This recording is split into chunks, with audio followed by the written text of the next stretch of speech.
Troisième partie de cette vidéo, alors quelles sont les alternatives? C'est-à-dire si on arrive jusqu'ici, c'est parce que vous n'avez pas eu la chance de trouver un logement chez un particulier ou dans un crous. Bonjour, bienvenue, bien raison. Je suis Kodjoumi Joachim, je suis togolais en France depuis 2021. Je suis économiste spécialisé en développement durable. Je suis passionné par l'entrepreneuriat et j'interviens dans le domaine agricole. J'ai choisi ce secteur parce que j'ai été formé en développement durable et je trouve nécessaire de partager mes compétences et mes connaissances avec ma communauté africaine parce que c'est un devoir. J'ai créé cette chaîne Jeunes Afro Audacieux pour partager avec vous les spéculations agricoles que j'arrive à produire en Afrique tout en restant en France et partager mon expérience dans le suivi de la procédure Campus France. Et si ce sont des thématiques qui vous intéressent, n'hésitez pas à vous abonner à cette chaîne Jeunes Afro Audacieux, à liker cette vidéo, à la partager pour faire agrandir cette magnifique communauté. Nous allons aborder dans cette vidéo comment faire pour louer un logement en France pour pouvoir justifier et avoir son visa étudiant. Alors, la première partie de cette vidéo va concerner la location chez les particuliers. La deuxième partie va concerner la location au crous et la troisième partie va concerner les alternatives. C'est-à-dire si vous n'arrivez pas à trouver un logement chez un particulier ni au crous, alors comment faire pour justifier le côté logement pour pouvoir avoir son visa étudiant. Location chez un particulier. Qu'est-ce qu'il faut savoir? Il faut savoir qu'il existe des sites ou des plateformes sur lesquelles on peut postuler ou faire des recherches pour pouvoir avoir ces logements. On a des plateformes comme Le Bon Coin, Études Appart et Se Loger. Sur ces sites-là, vous pouvez trouver des logements qui respectent des conditions fixées par l'ambassade pour pouvoir avoir votre logement. Mais ne vous faites pas avoir. Ces sites, certes, ils sont fiables, mais il y a toujours de l'arnaque. Alors, méfiez-vous de certaines annonces. Vérifiez très bien avant de conclure un quelconque contrat. Parce qu'il y en a même qui sont en France, mais qui se font avoir. Alors, imaginons que vous arrivez à trouver un logement qui respecte les conditions, c'est-à-dire vous devez trouver un logement qui a un espace de moins de 9 mètres carrés en allant. Parce qu'il faut, pour une personne, il faut un minimum d'espace conventionnel qui est de 9 mètres carrés. Et la distance entre le logement et l'école, il est recommandé de faire un trajet de maximum 1 heure de temps pour se rendre dans son école. Alors si vous trouvez un logement, essayez de voir si entre ce logement et votre école, quel est le temps que ça va vous prendre et tout. Il ne faut pas que le temps ça dépasse 1 heure. Si ça dépasse 1 heure, non seulement vous serez pénalisé du côté de l'ambassade, mais aussi si vous arrivez ici, ça vous sera très très compliqué de réussir vos études avec ce genre de distance. Prenons l'exemple de quelqu'un qui a trouvé un logement qui respecte les conditions sur un site comme le bon Coin. Les justificatifs à fournir pour pouvoir louer ce logement. Il faut savoir qu'en France, pour le côté financier, si un logement coûte par exemple 300 €, pour pouvoir louer ce logement, il faut que vous prévoyez minimum 600 €. 600 €, c'est au cas où il n'y a pas de frais d'agence. Supposons qu'il n'y a pas de frais d'agence. Alors pourquoi il faut 600 € pour pouvoir louer un logement dont le loyer est de 300 €? C'est-à-dire, pour pouvoir louer ce logement-là, il y a ce qu'on appelle la garantie ou la caution. Il y a ce qu'on appelle la caution. Bon, en Afrique, généralement, on appelle ça chez nous l'avance. On appelle ça avance chez nous, mais ici, c'est appelé caution. Alors, généralement, les bailleurs exigent 1 mois de loyer qui peut être égal au premier mois de loyer. C'est-à-dire, si vous trouvez un logement qui coûte 300 €, en plus de la caution qui va vous coûter, par exemple, 300 €, ça veut dire que vous devez fournir au bailleur 600 € afin de conclure ce contrat-là. Alors, c'est un peu basique, mais si vous voulez, vous pouvez me poser des questions en commentaire, je vais vous répondre. Maintenant, supposons que le côté financier a été fait. Il faut justifier avec d'autres papiers qu'on appelle garant. Parce qu'en cas d'impayé, comment est-ce que le bailleur va faire pour rentrer dans ses fonds? Alors, il va vous demander de fournir un garant pour le logement. Alors, quelles sont les conditions pour le garant? Généralement, si c'est un particulier, une tierce personne qui va être votre garant pour le logement, le bailleur peut exiger que votre garant pour le logement gagne 3 fois le loyer. C'est-à-dire, si le loyer est de 300 €, votre bailleur peut exiger que celui qui va être votre garant gagne minimum 900 €. Je prends juste un exemple tout bête comme ça. Alors, pour pouvoir louer chez un particulier, il faut côté argent et côté papier. Alors, côté papier, c'est pas fini. J'ai dit premièrement un garant physique parce que la plupart des bailleurs, des particuliers, exigent d'avoir un garant physique. Alors, si vous trouvez par exemple un bailleur qui ne veut pas d'un garant physique, il peut vous exiger un garant comme Visal. Il y a ce qu'on appelle Visal. Ici, vous pouvez postuler en ligne. Vous faites la demande avec votre attestation d'admission ou attestation de scolarité, votre visa et tout. Et si vous êtes éligible, vous pouvez avoir un garant Visal qui va se présenter comme votre garant pour le logement, et en cas d'impayé, le bailleur peut saisir ce garant-là qui va lui verser les sommes, et vous allez peut-être établir un échéancier avec ce garant-là pour pouvoir le rembourser après.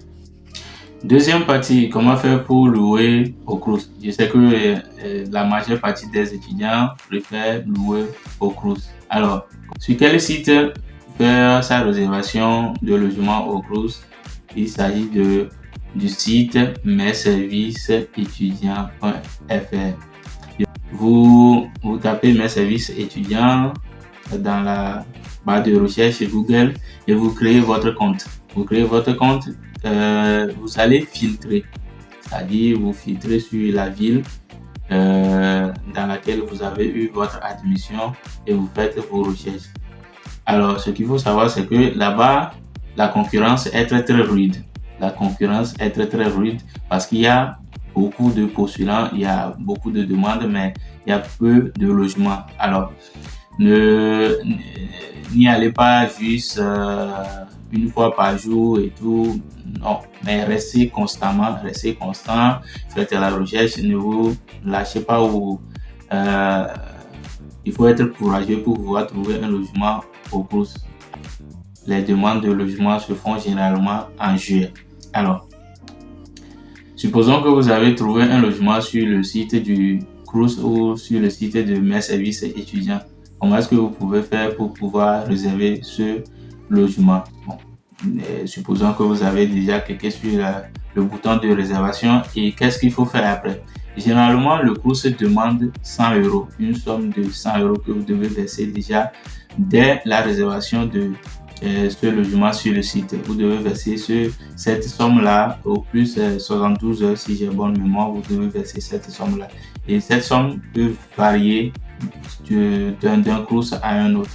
Alors, vous versez cette somme-là, et après, pour le garant, la plupart des Crous exigent le garant Visal. À part le garant Visal, qu'est-ce qu'il faut encore? Il faut faire l'AVI, l'attestation de virement irrévocable à la banque. Il faut disposer de cette attestation à côté avant de commencer à faire sa réservation de logement sur le site du Crous. Mis à part cela, quel espace il faut prioriser? Généralement, il faut donner la priorité au logement de 9 mètres carrés. Vous commencez en filtrant sur les logements de 9 mètres carrés. Et pour finir sur cette partie de la réservation de logement au Crous, je m'en vais vous dire que les 100 € que vous aurez à donner premièrement ne suffisent pas pour pouvoir avoir un contrat de logement ou un contrat de bail au Crous. C'est juste une partie de la somme totale que vous devez verser. Et comme je l'ai dit du côté des particuliers, il y a le premier mois de loyer à payer et il y a la caution à verser. C'est pareil ici. Ça peut être encore égal.